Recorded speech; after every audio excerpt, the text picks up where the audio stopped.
Well, hello there. I don't know why I'm singing, but welcome to Final Guys number 15. This week I got suckered into hosting. I am Jason Brant, and joined with me as always is Garth, aka Hunter Shea. What's up? Whoa! That, you weren't even around. You weren't even on mic before when Jack was saying I look like Garth. Really? Did I? Swing, Wow, great Either minds and looks all. like that or Drew Carey. Cleveland rocks. And the weirdo you hear talking now is the monster man, Jack Campisi. I think we're the ones more regretting that you hosted after you opened it with a song. So, A Yeah, song that that just like doesn't. Mr. Rogers. Yeah, it was a song that doesn't exist. I just yeah, started singing. well done. It was special. So this week we are going over the movie that everyone has fallen in love with, Death Note, and I'm sure everyone's going to be very excited to hear this conversation. But before we do, and before we get into the news, I just want to give a shout out to my brother who just drove to Houston to volunteer and help everyone down there. He's on some boat. He Oh, went wow. down with no clue what to do, where to go. He was just getting calls from people who needed help, so he went down.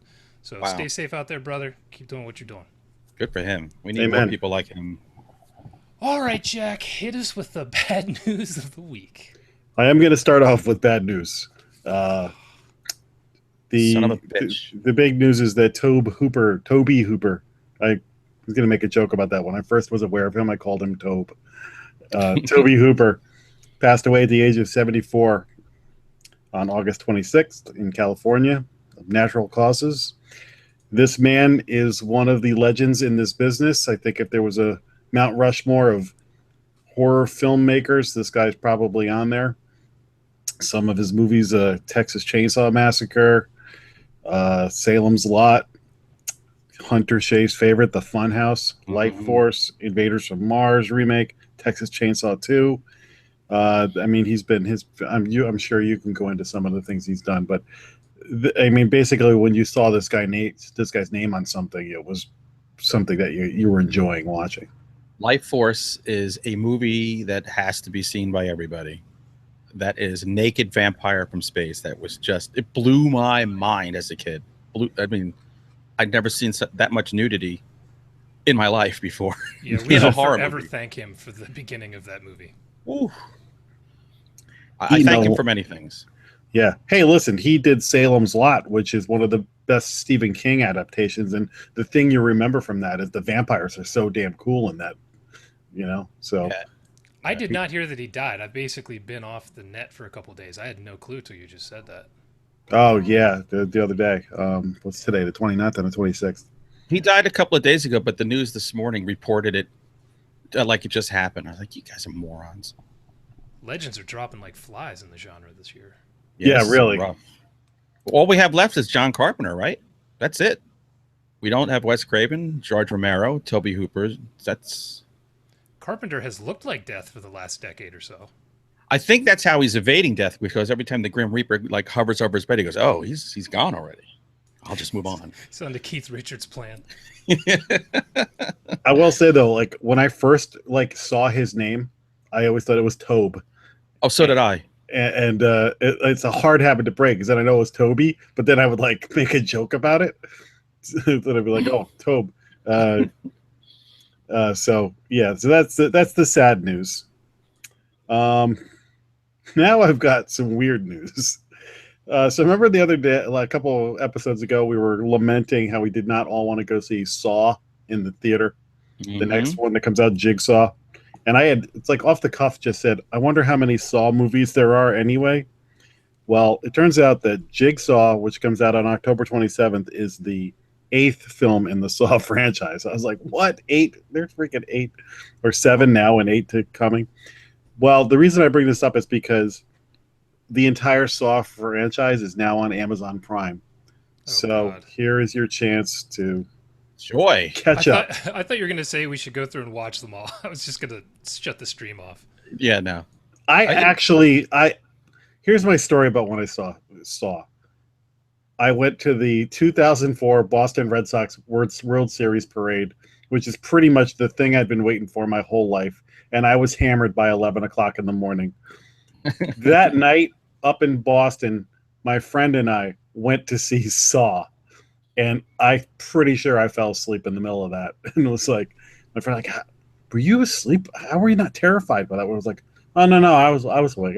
I get it. The guy, the room, the saw. I like the first one, actually. I did like the first one. And I did, but I just like not the others. I don't even know if I saw any of the other ones, or if I did, I saw like parts of them. But that never really grabbed my attention. So now that it's on Prime, I'll probably go back and watch the first one, maybe the second one at some point. But I thought, hey, if you're looking for something to, I like Shawnee Smith. I used to have the hots for her, so I would check some of them out because of her. But I think I want to watch Demonic Toys and Puppet Master instead. So that's I don't have time.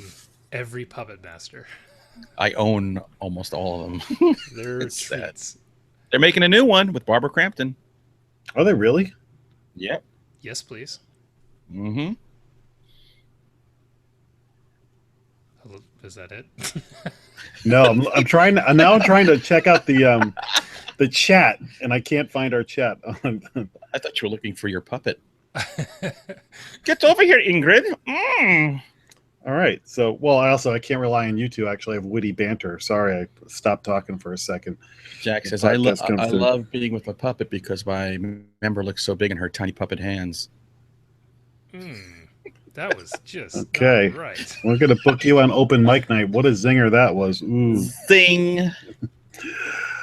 Okay. Actually, here's something that you probably would want to go to, Hunter, and it wouldn't take too much dressing up for you. Okay. Remember when when Wonder Woman came out, there was an all-woman screening of Wonder Woman that caused a little controversy? Mm-hmm. Yes. Well, on Saturday, September 9th, there will be a clown-only screening of It at the Alamo Draft House in Austin. They can bring the creepy clowns back out in force, scaring the world. This is from the Alamo website. For this special clown screening of It, all attendees should arrive dressed as a clown in order to attend.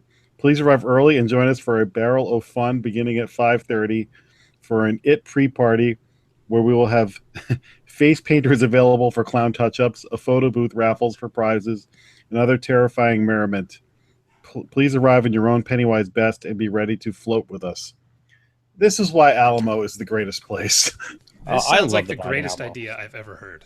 Can you imagine what kind of clowns are going to be showing up there?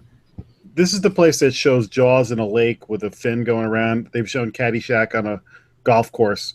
So this just goes along with the brilliance that is. I wish they would do it up here at the one in Yonkers. Did you say this was in Texas? Yeah, down in Austin. Damn.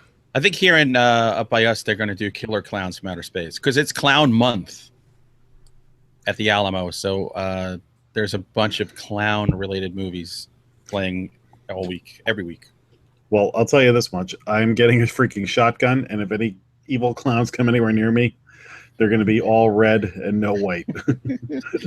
I just want to shoot sad clowns. And that's all the news that's fit to print this week from me. Wow, that was it? That's two tings? Nice and Toby and the Clowns. All right. I want to spend extra time hearing all the crap that I actually read a book. You're better than you guys. I read a big book. I'm way better than you. I read a book, if you can believe it. I started another one, though. This can take me 18 years, so I better enjoy this one. All right, well, then let's jump into a little bit of curation. Jack, did you see anything interesting this week? I did. I watched two things. One, coming off the Annabelle movies, a movie that you guys have mentioned every so often, and everybody says that was way better than it had any business being.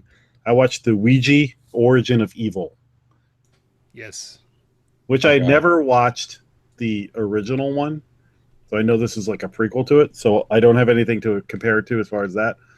But I was comparing it to the trailer for this movie turned me off because it looked like it was going to be an overly CG and kind of just commercial thing that I probably wouldn't care for. And then because everybody's been talking so much, and now the guy who did this did Annabelle? No. Okay. The guy who did Ouija was Flanagan. Who did Hush. Hush. Okay. And Oculus. Okay, that's it. Okay. This movie is described perfectly. It is way better than it has any business being. And there were specific moments in this movie where I thought that the special effects of the CG was going to go over the top and make it too hokey. And every time it approached that, it would pull back quickly. So it was just enough to give you like a shock or give it a kind of an over the top edge, and then it would pull back and not go too far. It takes place in 1967. This woman is a psychic, but she's really scamming people with her two daughters, hiding in the house and making noises and making things move. And then the Ouija board comes into play, and real spiritual stuff starts to happen. And the little girl, I guess, so the little girl is who's in the new Annabelle movie. The youngest daughter starts to communicate with spirits and things like that. And from there, all the fun starts. And I got to say, it's on Amazon Prime. So I watched it. I don't know. Is it on Amazon Prime? I think I just DVR'd it off of cable, but I think it might be on Amazon Prime. I just DVR'd it and had it waiting, watched it. And it was like a very fun, okay, rent a movie tonight, watch it, satisfied, kind of popcorn flick. But the character work in this was so much better than I expected it to be, that I was like, wow, this little girl is really scary. Oh, and there's a priest. He should be stupid. Oh, actually, he's got layers to him. The mom's, wow, I'm kind of interested in things like so. I thought the mom was great. I thought that relationship, her and her daughters, I think was what made that movie. Yeah, it's so pleasant surprise. I would totally encourage people to watch it. Flanagan, to me, is probably the guy I'm most excited about in the genre right now. So what else has he done? Just Hush? Do you know anything else? I'm not putting you on the spot. I don't know. Hush and Oculus. Okay. And he has Gerald's game coming out. Ah, okay. The other thing I watched, and I'm curious if either of you have watched this. It's on Netflix, and I didn't realize it was on Netflix. It's a movie called Ghost Team. And I have this on my list, but I haven't gotten to it yet. I won't even put it on my list. So it's got the Napoleon Dynamite guy. His name John Heder or something like that. Lucky. Oh, okay. And who's the kid who was in Tusk? Justin Long. Justin Long. He's in it. Justin Long is trying hard to make this movie work. And they're trying hard, but the laughs are not the jokes are not landing. I'm glad I watched it on Netflix. I'm glad I didn't pay any money to see it. I can't. If you're really curious to see, it's on Netflix to watch, but it's really nothing to. So if you're curious, you should give it a try. Yes. As soon as you said Justin Long, I remembered I actually did watch that movie. He's trying to play like a tough guy kind of thing, right? Yeah, it's like a mall cop. Yes. Yeah, I remember thinking that movie, the humor just never clicked with me. Yeah, and Heder is also like trying to carry this movie, and he's more of the straight man, and it's just everything's fallen flat. There's one or two good moments in it, but overall, the only thing is I didn't realize it was on Netflix, and then I was surfing something else and I saw that was on Netflix. I was like, oh, so it turns out my Netflix doesn't show me every thumbnail of everything that's on there. Like, so there's probably tons of stuff on Netflix I'm not even aware of, and my interface just doesn't show me. So that's all I watched. That's good. You get one good and one crap. That's a balance. The yin and yang of horror. Yin. Hunter, how did you completely waste your entire week? I did my best to waste it as much as I possibly could.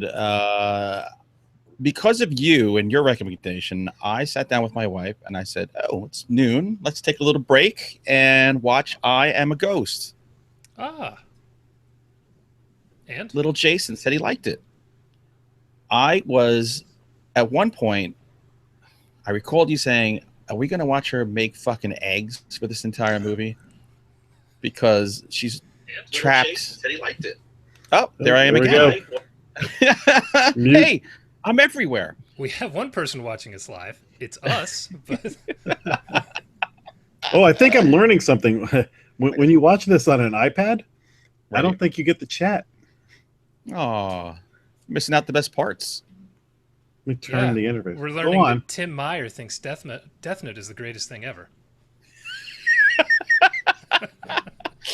It's number 1 on my list, right above Diary of the Dead. So anyway, you enjoyed watching her make eggs. I was starting to get pissed. It was like the WNUF Halloween special. I was like, all right, enough of the commercials. This was enough of the eggs. I don't care about you stabbing your hand. Then I'm going, just eat your food, man. Why are you stabbing yourself in the hand? I think the movie was made for $3.49. It made Bad Ben look like a friggin' epic movie from Disney. It stars one woman, really, and then a voice and you know what? That's another movie where you get to see the dangling dongs. I was intrigued by it. I thought it was a cool idea, but by the time they got to the end, they just spit that bit so hard. I was like, whatever. It is as low a budget film as you're going to see. Yeah. I don't know. It just didn't hold my attention. There was too much repetition. After a while, I'm like, I get the idea. We don't have to keep cycling through this. And the movie's only like 70 minutes long. And they have beginning. You have to make it through the beginning because I feel like they probably take it too far. I was thinking at the time you just said it, but for me, once I got through that, I thought the way they did everything was interesting and the disembodied voice and stuff. That was interesting. I love the concept of a spirit listening to a medium trying to contact the spirit to get her to walk through the process of letting go and getting out, and then not running out of the room and forgetting everything, having to start all over again. I thought that was cool, but I don't think they knew where they were going to take it from there. I think they had that cool idea and just didn't know what to do. If you have 30 minutes of padding in a movie that's only 70 minutes long, you really I think they knew where they were going. I just think it did seem to be a little padded, particularly at the beginning. But I was talking to the director and the star of the movie on Twitter a little bit, and I guess they have something else coming out. I don't know if it's this year or early next year, but I'm hoping it has a little more money because I'm curious to see what they can do. Because even though I never felt like I was watching a movie that was amateur hour, like her acting was perfectly fine. She carried it. She was good. It's obvious they didn't have money to do other things that maybe they would have wanted. So her next movie is I Am a Poltergeist. See, I was going to say I am a ghoul. I'm a little green ghoul. The other movie that I watched and I loved, to me, this is one of the more solid horror series out there, the Spanish Rec movies. Oh, yeah. And I finally watched Rec 4. Is that the one in the boat? Yes. Yeah. So it's in... And people say it's a zombie movie. They're not zombies, technically. They're infected, kind of like your 28 weeks later kind of thing. I thought that was pretty solid. It's dumb. I mean, it's really goofy. But when there's something about being in these confined quarters on a ship where everything's really narrow. There's nowhere to go, and you've got masses of infected running for you constantly. And then you just get to see what cool ways these people manage to, like, chop their heads off or blow them up or just extricate themselves from impossible situations. And of course, they're not only on a ship at the high seas and filled with these infected, but there's like a major storm coming as well, because you can't just be, going around at Fantasy Island time on the Love Boat. Deep blue sea that. Yeah. So I just said, I'm just going to sit back and watch this and enjoy it. I am not going to pick this movie apart. Let me just enjoy the just running around and watching people get infected. And it's a little comedy in it too. Is there anybody from the original movie in it? Yes, the reporter, the main actress. Yeah, so she's in it. And it's directed by the guy who did the first one as well. And she looks. My wife and I kept going. In some angles, she looks exactly like Marissa Tomei. Just with bigger front teeth. I think Rec. So number one, you and I have talked about this before. Rec may be one of the best found footage movies of them all. Mm-hmm. It's not the best. And this one isn't found footage. No, good. They need to leave that aside. 2, and I don't know about you guys, I don't have a problem when somebody watches something like this or 28 Days Later and calls them zombies. No. I don't have a problem with it, but I think it's like being a beer snob. Take your freaking pretentious glasses. Oh, they're infected. Why don't you go on freaking Sophisticated Horror podcast? My glasses don't even have lenses. You're like Raj on What's Happening. So there's no glare. What's happening? Hey. Jesus Christ. Did you guys watch Rec 3? Is I did. that the one at the Wreck-It wedding? Yeah. Yes. That movie made me so angry when I watched it. Why? Because it wasn't serious. It was like a spoof of the other movies, and I didn't know that going in. I thought it was going to be just as hardcore and serious as the other two, and it went in a completely different direction, and I was not expecting that. Well, Rec 4 kind of is a mixing of the first two and the third one, so it mixes those tonalities. It was a lot more palatable to me than the third one was. They have to. I think you also have to realize. All right, we're doing another one of these. Well, this is absurd. No, we might as well make it absurd. You know. Oh, okay. Well, then I tell you what. Maybe I'll just make Ash 4 like an erotic romance. I mean, let's just go in another direction. It'll be fine. I would freaking love that. You should do that. Yeah. You should. I'll give you a book to read as a little homework where this woman has gangbangs with gargoyles, so you can build on that. Did you get an arc of Tim Meyer's new book? I don't know why I'm going in on Tim. Wow. Oh, this is what you get for watching live. Every week it's going to be, let's just shit all over Tim. Thanks for coming by, Tim. Yeah. And this will be the last week he shows up. Advanced reading copy for the rest of you out there. ARC. Let's talk in author code with each other. Another movie I watched is Havenhurst, which has been on my list for a little while, starring Dexter's beautiful blonde wife, Julie Benz. Oh, nice. So she's not blonde. She's a brunette in this. And she's had some work on her face. If I didn't see her name in the credits, I would have never known it was her. Her face don't bends anymore. It don't bends. It's, it's Botoxed. She is an alcoholic who gets released from her rehab, and then she gets a room at this apartment building that looks a lot like the Dakota in New York City. And there's a strange woman in charge of this who takes in wayward folks who have either been prostitutes or drug addicts or alcoholics, whatever. And she has this rule, and she says, you can have this place, no problem, but you can't ever go back to, your low life ways. And the minute you do, you're out. Well, in Havenhurst, which is the name of the apartment building, that means when you're bad, there's all these trap doors and weird setups inside the house. It's like Mousetrap. And she has a giant son who is this hulking big white guy with weird made appendages and stuff. And he just goes and kills you. So there you go. That's the entire movie.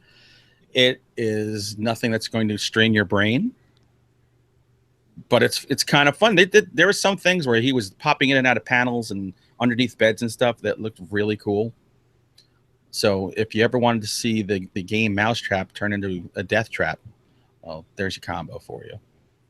Was that on Netflix? It is. I saw that, I think, earlier this year. I was just kind of meh. Wasn't exactly. Meh. It was a 3 PM horror movie. It was done. Time to make dinner. All was good. I think it was one of those I had on while I was answering emails and stuff. And Rec 4 is on Netflix too. Oh, really? I didn't know that. Yep. So a big FU to Shudder. You don't get my endorsement this week. Canceling my subscription. I think Ghost Team is on Shudder. Lucky you. Well, those are my movies. And I read one book. I revisited a book that I loved. I read it in 1992. And I've told people for years how this is one of my favorite books by this author. And I figured it was time to go back into it since the show is going to be on Netflix. The movie Gerald's Game by Senor Stephen King. My memory of that book is not as clear as I thought it was. It's a 450-page book, and we all know it's a woman. She goes with her husband. He handcuffs her to the bed. He's a little bit portly. He's a little excited. He drops dead of a heart attack, and she's trapped on the bed with the door open, and dog comes in and eats him, and she might have a weird guy standing in the corner. It's a really cool story.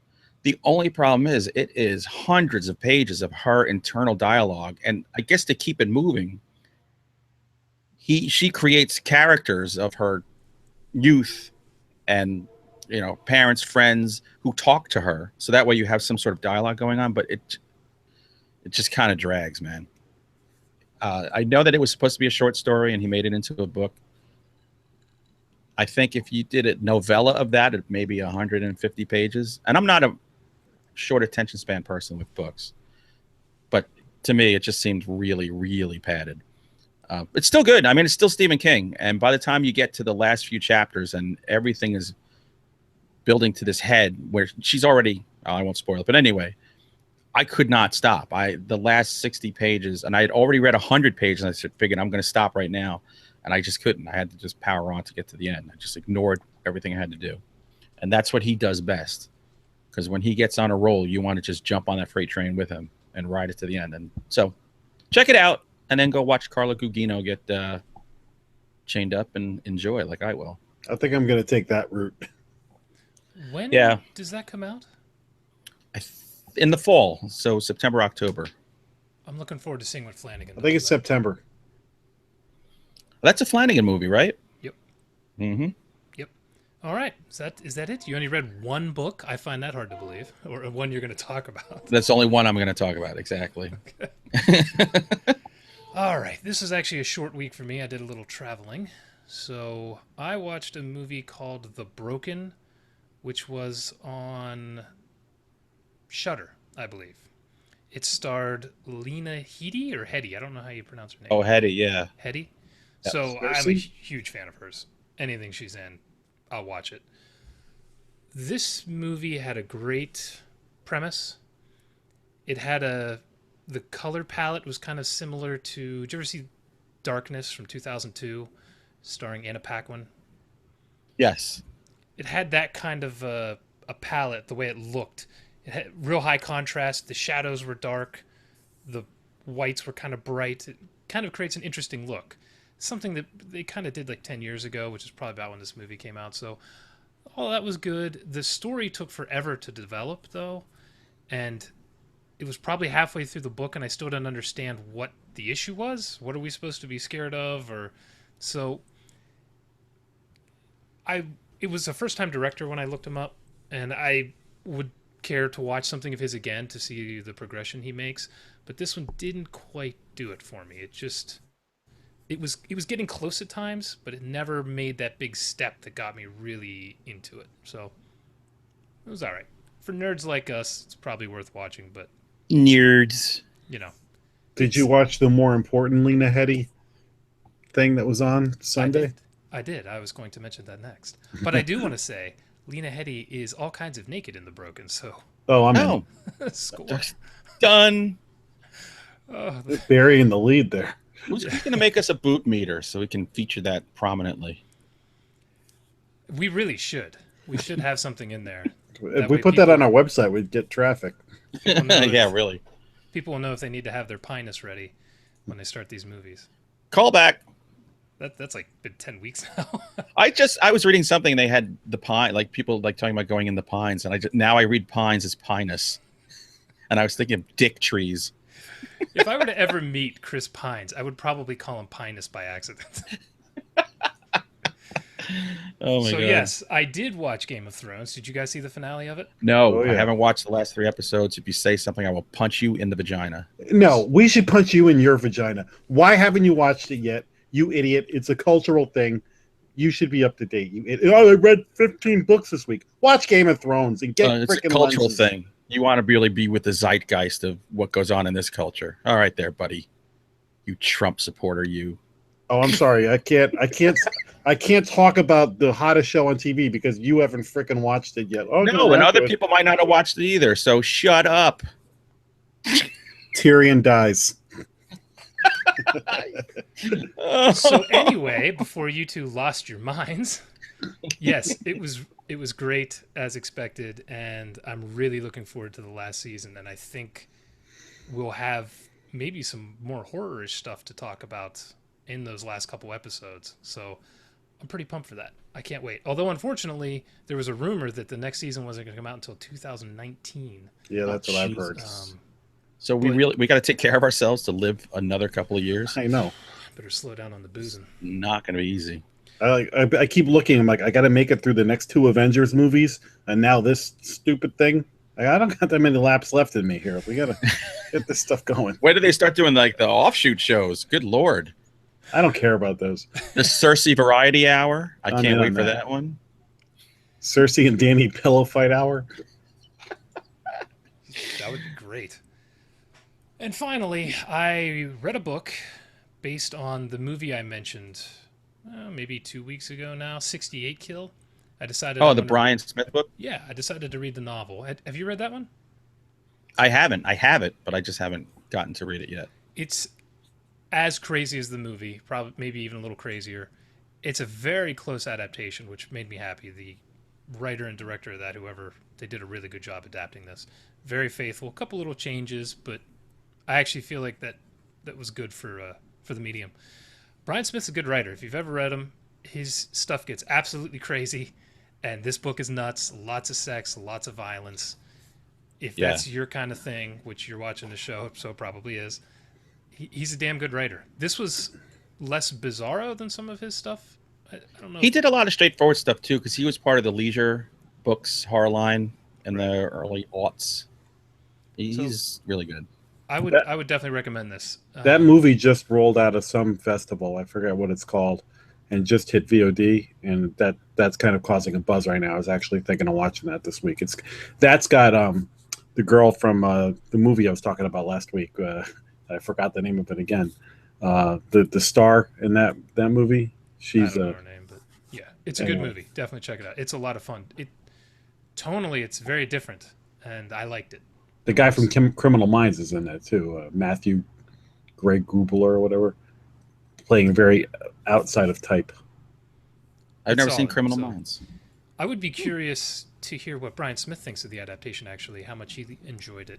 I'm always interested to see what authors think of when something's made of their stuff, when you have to make changes or tonally or whatever. So I'm sure most of the times they're not happy, unless the check was so good, you don't care. If the check is high, bring it on. Mm-hmm. All right, boys, let's get in to Death Note. And as usual, we will not be hitting spoilers right away, so if you haven't seen it, hang tight for a little while. We'll just give you our general impressions, and then we'll hit spoilers in about 15 minutes. In the meantime, finalguys.com. Anyone listening, even if you watch on YouTube, we always appreciate the thumbs up and the comments on YouTube. If you ever listen on iTunes, please give us a review. It's huge. It really helps us a lot. And Jack right now has the iTunes train pulling into the station right behind him. It's a big train night tonight. We also got another review on iTunes, and as usual, we're giving away free books to anyone who wants them, who leaves reviews for us on iTunes. So hit up Hunter at, what's your address? HunterShea1@gmail.com, and I shall send you something for free. And if you want something of better quality, just tell him what book of mine you want, and I'll send it your way. Or I'll send you Gerald's game. Actually, I'm done with it now. I don't need it. All right, on to Death Note, the Netflix exclusive that everyone is talking about right now. Hunter, would you take us through what Death Note is about? I would be delighted. I had never heard of this before now because I don't read manga. I'm not a strange Japanese businessman or a teenager. I never saw the anime, but I did. Once I saw how complex this story was, I said, uh-oh, I think we're walking into another dark tower. Let me explain this movie to you, at least the American version that we got. It centers around this young lad, Light Turner, who turns out was in one of the most annoying kids shows of all time, the Naked Brothers Band, when my kids were little. And I refused to let it even be on TV because it just made me so angry. But Light Turner is a kind of an outsider kid who one day, while watching the nice ladies do their cheerleading, a book drops out of the sky, and the book says Death Note right on the cover. So, bam, we didn't even need to make credits, opening credits, because it's right there on the book. It turns out that this book is a death book where the first part of the book is all these rules. And it looks like there's a shit ton of rules in there, but he only reads about 4. And all you have to do is on the book is write down somebody's name and how you want them to die. and this will happen. There is a demonic kind of being that comes along with the book. It looks like a combination of Groot, a porcupine, and Bagul. And it is played by Willem Dafoe, who in real life looks like a combination of Groot, Bagul, and a porcupine. So it was perfect casting. And he kind of urges Light on to take the book and do whatever he wants to do to get back at people. And the first thing he does is he kills a bully and has him decapitated while he's bullying some kid right outside the window. And we take it from there. What he'd like gets mixed up with the girl, because girls always make things so much better or worse.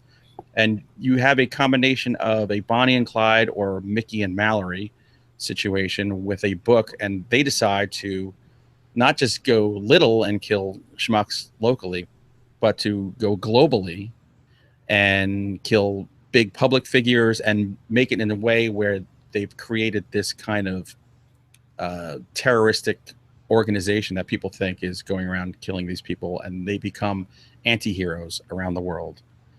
And then things go a little too far, and that's when the fun begins.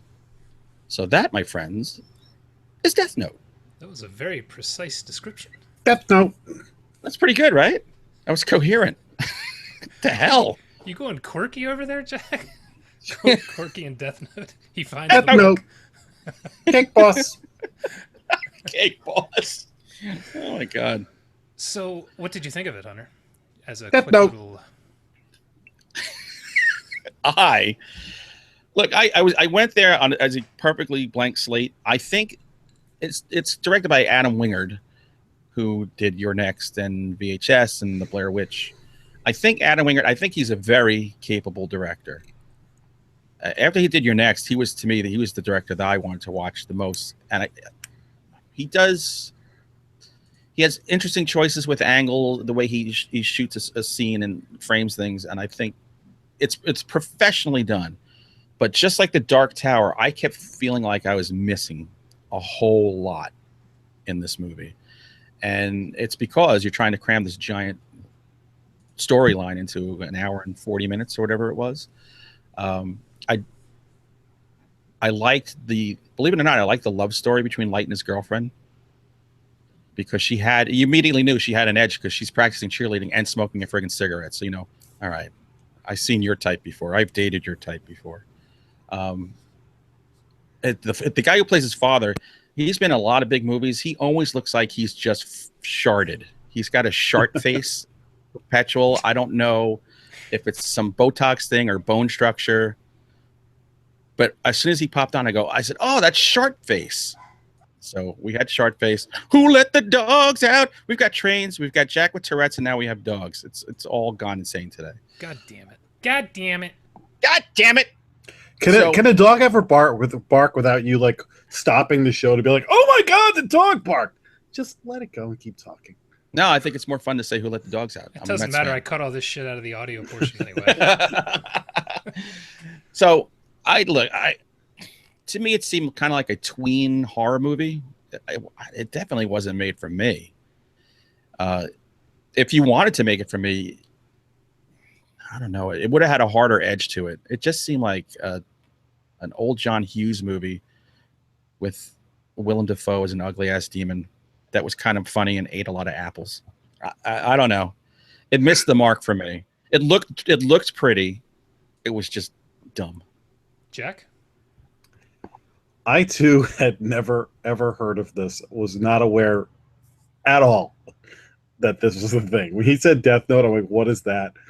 I looked it up and all of a sudden realized there was this big thing. The only thing that rang a bell was when I saw an actual picture of the demon. I've seen that demon, like the cartoon version, because I've been like, oh, it looks like Gollum and the Joker had a baby, like with a porcupine too. Like, I don't know. So I'm like, oh, that thing. I never knew what it was. So I'm like, okay, so this is a movie version of a anime or whatever you call it, manga. I don't even know how to pronounce that. Thank God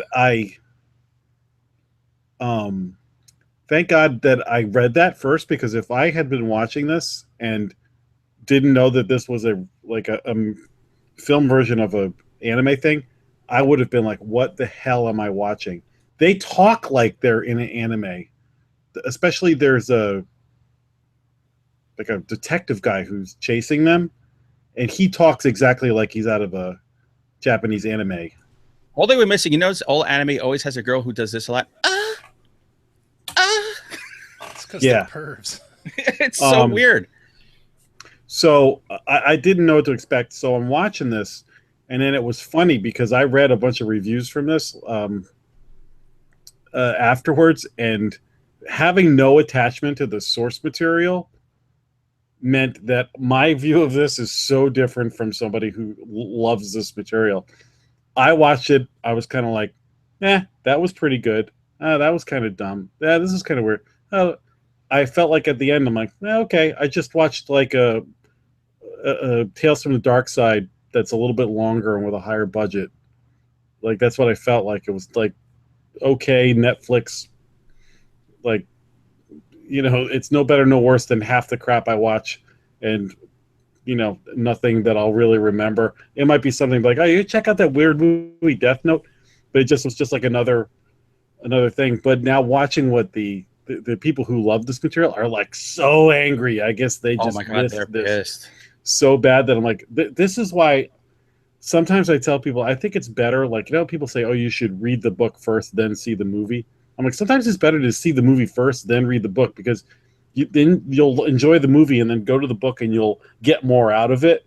Whereas if you go the other way, the book is always better. So all you are is pissed off at the movie. I think I can't read the manga because I can't read backwards. I didn't even know that was a thing. Yeah, manga it goes from back to front. I can't do it. Isn't there a cartoon version of this though that you can watch? It's like 39 episodes. It's on Netflix right now. So she's 39. Okay. Mm-hmm. So that's my impression. I was just sort of like, oh, okay, that was okay. But I will say this. The girl in this, that girl would have owned me in high school. That girl is sexy. She is like a dark side to her. And like every time he did something dumb because of her, I'm like, oh yeah, but she's totally like owns him. Like they got that dynamic right, because as high schoolers, we are stupid for girls. We will do anything for a girl. Yeah, and she clearly end at high school. Come on. Yeah, you're right. What am I talking about? So what'd you think, Jason? Just like you guys, although I was aware of the source material, I'd had some friends of mine. Actually, the woman who I based the Nami character on is huge into manga and anime and shit. And she was telling me years ago to check it out. And I just never got around to it. I'm not a big manga anime person. I've seen some Fist of the North Star and stuff that I enjoyed, but I haven't really followed it all that much. So I kind of came into this like you, not knowing what to expect, just thinking, okay, the demon looked interesting from what I'd seen. So narratively, this movie is a disaster. It really felt like, and again, I have no concept of what happens in the story in the manga, so I could be speaking out of turn here, but it felt like the whole thing was crunched down into an hour and a half, which is just a terrible idea. Everything moved so quickly. It went from we find a book to 25 minutes in, we're changing the world. And it just felt insane to me. I thought we were going to go through all the high school stuff. He's maybe getting rid of a bully, and then he gets rid of a crazy uncle, and we just jump right to Kim Jong-un, And that flow really hurt me right from the beginning with my enjoyment of this. Is it Wingard or Wingard? How do you? I've heard it's Wingard, because I want to say Wingard, but I've heard enough people call it Wingard, so okay, I'm going with that. Adam Win Horror Bro is one of my favorite directors in horror. I love his stuff. Even Blair Witch, which was not a very good movie, I like the way he shoots things. I like his style. Sometimes the writing in that movie wasn't the best. A couple things were open that shouldn't have been, whatever. Right. Yeah, that's not his fault. In this, I really felt like the writing is what failed him. I thought this movie looked great. Yeah. I thought the demon was really interesting. Willem Dafoe kills it, as always. Oh, yeah. I could listen to that guy read a box of Kleenex. He is fantastic. I thought the demon looked cool. I thought the idea of the movie was interesting. Hey, interesting. It made an appearance. Oh my God! Hey, You I didn't say wordsmith, really you. interesting. Damn it. Death Note. Really interesting. Death Note was really interesting. So I would Oh my let God. Adam Win Horror Bro direct anything based on one of my books at any point. I love the guy's style. I love what he does. Man, this story was a catastrophe in how compressed it was. It Yeah. just moved way, way too fast.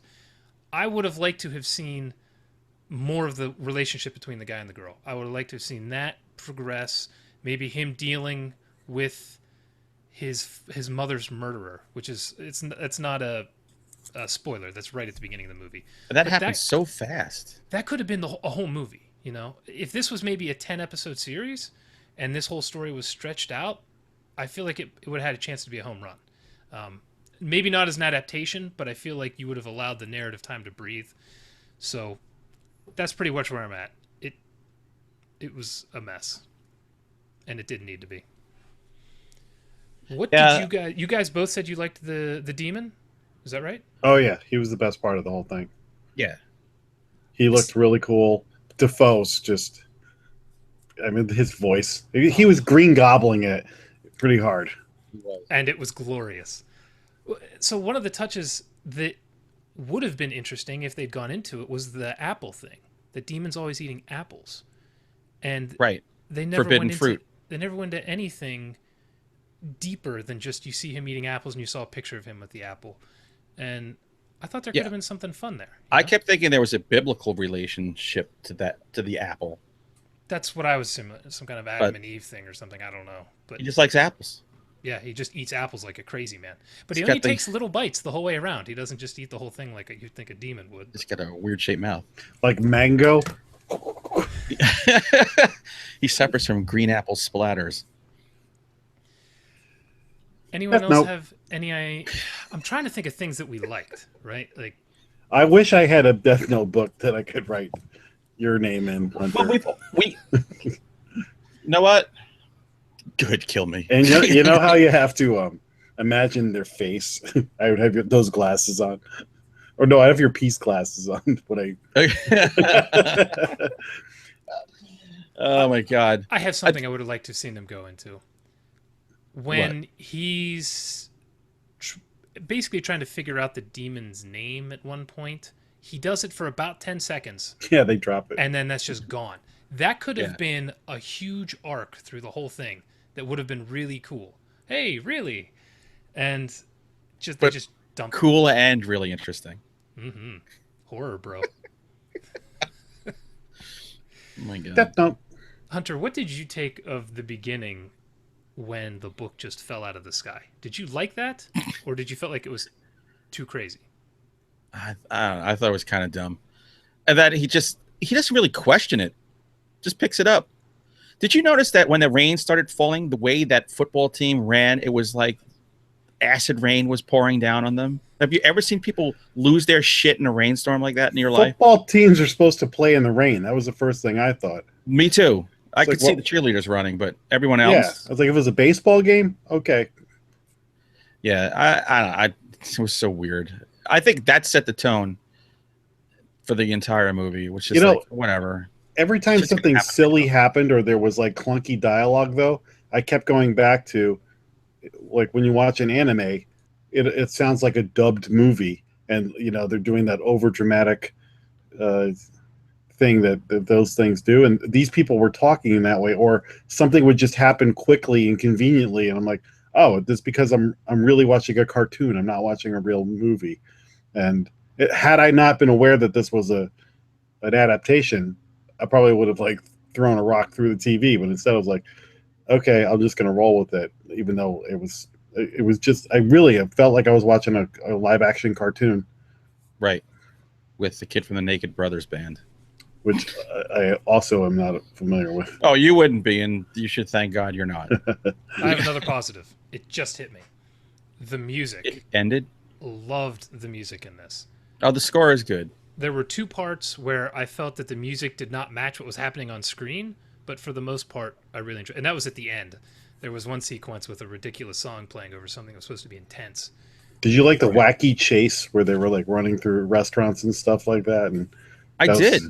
I thought that was really good, actually. That chase. I think they were intentionally block tackling everybody. Like they were doing all the cliche, running through the city through a kitchen, knocking over the guy. Then the second person comes. It was very typical.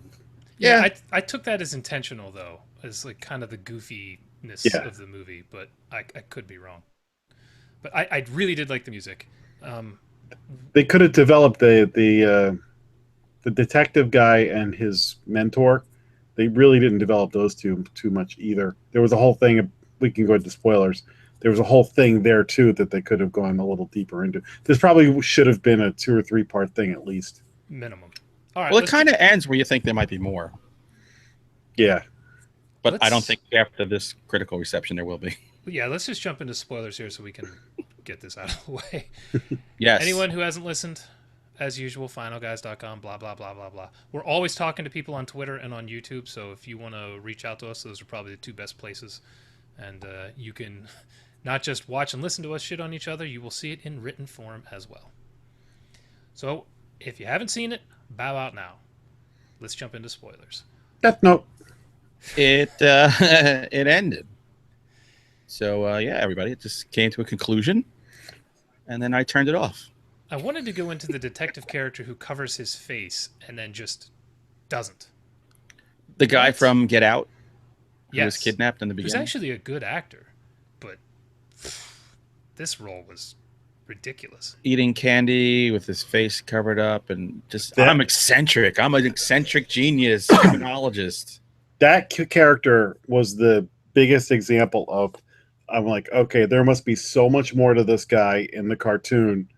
They are just like doing broad strokes with him. The candy, all the stuff. I'm sure if you read this or watched the cartoon, you're like, oh, they're not doing this. So they got that all wrong. For me, I'm just like, who is this guy? Again, if I didn't know this, if I came into this blind, I would have been like this. Once he came in, that might be where I turned it off because it was kind of interesting. Then it was a little dumb. Then it was, I don't know, but very underdeveloped. They hinted something about him, but you have to know what they're talking about. When they mentioned that he's from Montauk, I immediately go, oh, the Montauk Project. And then you got his Guy Friday going down to like Camp Hero and underneath the ground and everything, looking for the records. It would take you fucking years to go find his file once he gets to the records hall there.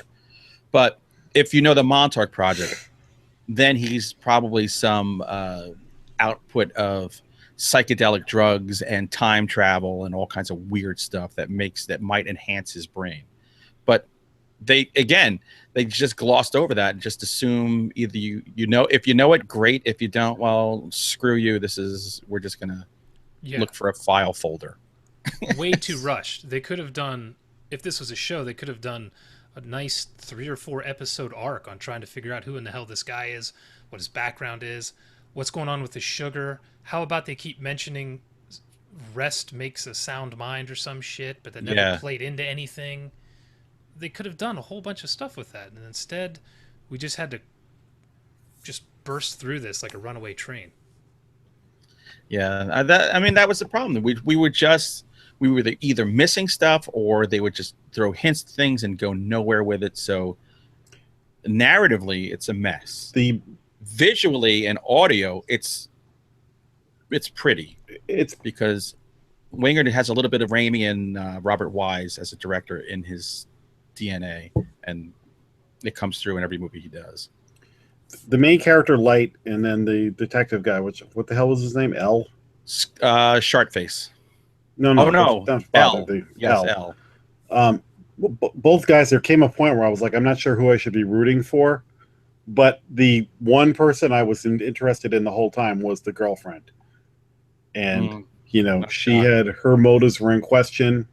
And she was the most interesting thing. So whenever she was doing something, I was glued to it, not just because she's a babe, but because she was the most interesting character. And they kind of missed the boat.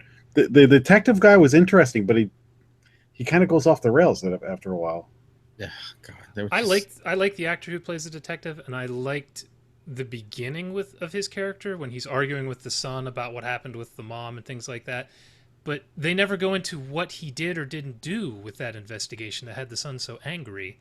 That wasn't developed. There were hints that I have a feeling this manga, the story's probably really good, just because of all the things they touched on that never went into. Come on, like, stretch this out for Christ's sake. You know what though? Watching this actually makes me want to read the manga. Me too. Just to find out what I missed, which is so weird. I should be just repulsed by the concept, but I think Wingard made it look nice, like cool enough, where I just want to figure out all the stuff that they just didn't dive into. I will say, at least you could follow this story, unlike the Dark Tower, where at times you didn't even know what the hell was happening. I could follow this. It just wasn't done well. It was just too compressed. Right. So did you watch the credits? Yes, and they pissed me off. The tone change, and they just go to like bloopers and people dancing and stuff, and I'm like, what is this? Like, yeah, that was so weird. How do you do a horror movie with a blooper reel at the end? Like, get the hell out of here. I was waiting to see Burt Reynolds and Dom DeLuise yucking it up at one point. Total. It's the closest thing I can equate this to is at the very end of Shark Night 3D in the theater. If you stayed after the credits, they did this rap song that was hilarious. The best thing of the whole movie. That is. But that movie was ridiculous, even more ridiculous than this. And so that's what that reminded me of. Speaking of stuff that looked really good, what did you guys think of that whole scene with the Ferris wheel? That looked great. Didn't that look terrifying? And there was a moment. The moment when all right, so when the note falls right into the fire, I'm like, that's the dumbest thing. Come on. Then when they explained why that happened, I'm like, oh, okay. They salvaged that. I was the same way. I was pissed when I saw that, and then my wife was incensed. Okay. She was like, "And why did this guy know to bring the book back to him in the hospital? This is so stupid." Like, she was pissed, and I was like, "I don't know. Hold on. Let's see." Yeah, funny enough, I think the ending was maybe one of the better parts. I followed it well. It didn't feel quite as rushed as maybe the middle did. Not that it was fantastic, but. Yeah. What we have going for us is we all went in there with zero expectations and no experience whatsoever with this. And none of us liked it. I didn't hate it though. It was just like I said, it was like a long Tales from the Dark Side. Like, it's kind of like a cheesy little story. Like, the new thing on Netflix, I watched it. I was like, it's kind of dumb, but like, it didn't get me. I wasn't like angry, like, oh, this was such a terrible thing. It visually looked good. It had some interesting stuff to it. So for me, with no relationship to the source material, I'm just like, okay, it's just another movie I saw. I don't like, there's other movies that make me angry and I don't want to watch them, or, oh, but God, I really wasted time. This one, I'm just like, okay, now I'm aware of Death Note and I could care less. I have no interest in going back to the source material or anything. It was a trifle. Look at that way. It was a simple trifle. Well, there is a positive. Harmless. Unlike the Dark Tower, I didn't blow $25 to go to the theater to see it. So. Yeah, that's another thing. And we got to watch that on our asses in our homes for nothing. If I had paid to see this, I would have been way more like, what just happened? I'd have been incensed. All right. Let's hit the old rating system, Hunt. Oh, wait. Before you go, do you think there's going to be another one? I doubt it. I've heard rumors. To me, that they set that shit up. Yeah, like what did he write in the book? What's L going to do? I saw one clickbait thing that was like, did everybody really die that you think died? And I'm like, I hope so. If they bring anybody back who supposedly died, that's pretty cheap. But it doesn't sound like they're going to do another one after the people who love this source material. As soon as you go on YouTube, they're not even waiting. They're like, Death Note review, and then the thumbnail is like, it sucks. Hey, I like any movie that gets people riled up, either happy or sad or mad. That's good. Strikes a chord. Oh, you love The Mummy then, huh? I appreciate the fact that it made me really pissed. Yes. All right, Hunter, on our rating scale, where would you put this? Let's see. Sheridan said I should use nipple chips. there were no nipples, so I'd give it no nipple chips. I'd say, look, it's on Netflix. Say you have, the flu. You got a late summer flu. Got nothing else to do. Put it on. Take a nap. Take 3 short naps, and I think you'll be all right. Jack? So an interesting thing happened at the end of this. I like to rate movies on Netflix so that later on, if I see that I rated it, I remember that I watched it, because sometimes I'm like, did I watch this movie? So I know if the stars are yellow instead of red on my Netflix, it means I rated it. And I found that 3 was a number that could mean I liked it or I didn't hate it. I was like, wow. The number 3 stars on the Netflix is that you like it. But to me, I'm like, sometimes that 3 it means more than other times. So I ended up giving it a 2 on Netflix because I can't say I liked it, but I didn't really not like it. So I was really torn with a Netflix rating. For us, if this had come out in the theater, no way, don't see this in the theater. If you had to pay $4 to rent it, I wouldn't do that. As a Netflix movie, yeah, check it out. I wasn't aware of this, and now I'm aware of this cultural phenomenon. So I'm glad to be part of the conversation. But I would, if you set the bar down low, it's worth it just to see Willem Dafoe and the girlfriend's performances and the visuals.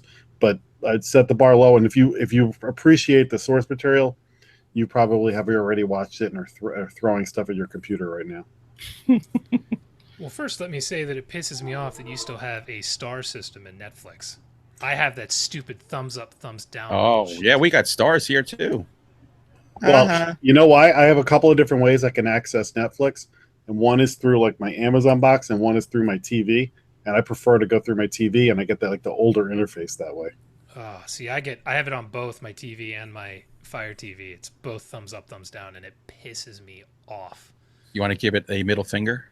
Yeah, well, if I'm watching movies, I don't have to look every single one up on my phone because there's no goddamn rating system on Netflix. It just says like 97%, that you'd like this. But it does that for all horror movies because that's all I watch on there. So as for this turkey, I would say probably don't bother.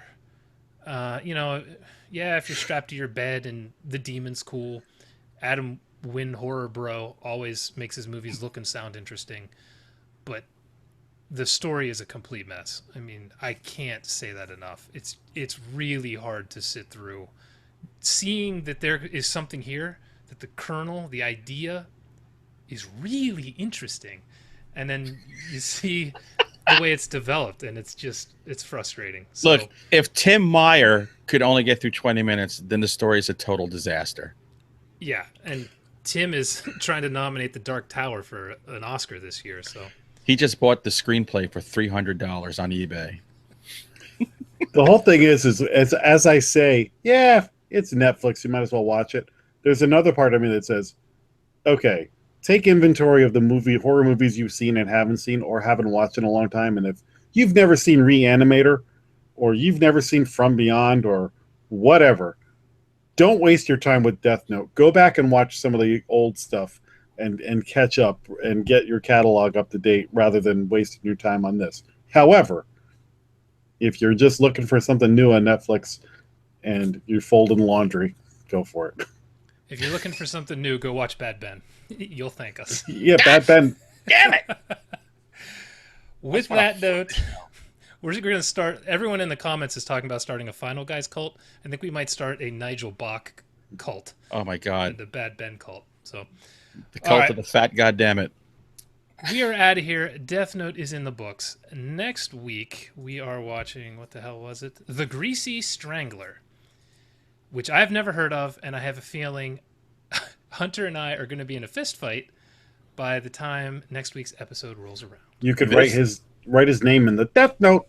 This will be the last episode of Final Guys. This will break us up entirely, and we have Tim Meyer, Frank Eldred, and Chuck Buda to blame for this. Well, and me, because I've strong-armed you guys into watching it. I guess I'll be fighting Tim next. So, although after this episode, he'll probably be at my door ready to fight me. That's right. So for everyone who's listening and watching, The Greasy Strangler is available on, was it Prime? Prime. Yep. So everyone check it out so that you can be a part of the whole conversation next week. If you're around, hop on YouTube. We're in the comments during the show. So we will chat with you and probably shit on you just like we do everyone else. Yay. Any last words, gentlemen? Death Note. Death Note. Beat you. See ya.